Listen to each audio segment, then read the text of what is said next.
வயநாடு மக்களவை தொகுதி இடைத்தேர்தலில் காங்கிரஸ் கட்சியின் பிரியங்கா காந்தி தொடர்ந்து முன்னிலையில் இருக்கிறார் என்ற தகவல் வந்திருக்கிறது.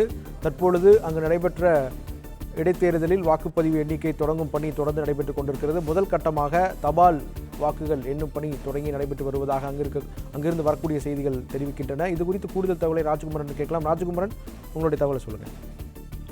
வயநாடு மக்களவை தொகுதி இடைத்தேர்தலும் நடைபெற்று முடிந்திருக்கின்றது. ராகுல் காந்தி வெற்றி பெற்ற தொகுதி. அதன் பிறகு அந்த தொகுதியிலிருந்து அவர் ராஜினாமா செய்ததன் காரணமாக தற்பொழுது வயநாடு தொகுதியிலே பிரியங்கா காந்தி போட்டியில் இருக்கின்றார். வயநாடு தொகுதியை பொறுத்தவரை மும்முனை போட்டி நிலவி வந்தாலும் பிரியங்கா காந்தி வெற்றி பெறுவார் என்பதற்கான ஒரு எதிர்பார்ப்பு கருத்து கணிப்பு முடிவுகளின் மூலமாக தென்பட்டிருந்தது.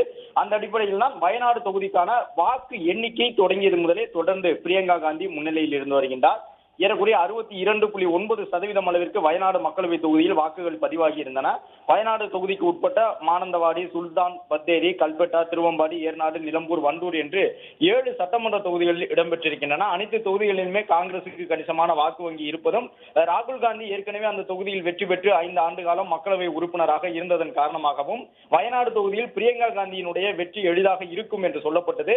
அதிலும் குறிப்பாக ராகுல் காந்தி பெற்ற கடந்த முறை பெற்றிருந்த வெற்றி, இந்த முறை பெற்றிருந்த வெற்றி, அதை காட்டிலும் கூடுதலான வாக்கு வித்தியாசத்தில் இந்த இடைத்தேர்தலில் பிரியங்கா காந்தி வெற்றி பெறுவார் என்று சொல்லி காங்கிரஸ் கட்சியினர் களப்பணியாற்றியிருந்தார்கள்.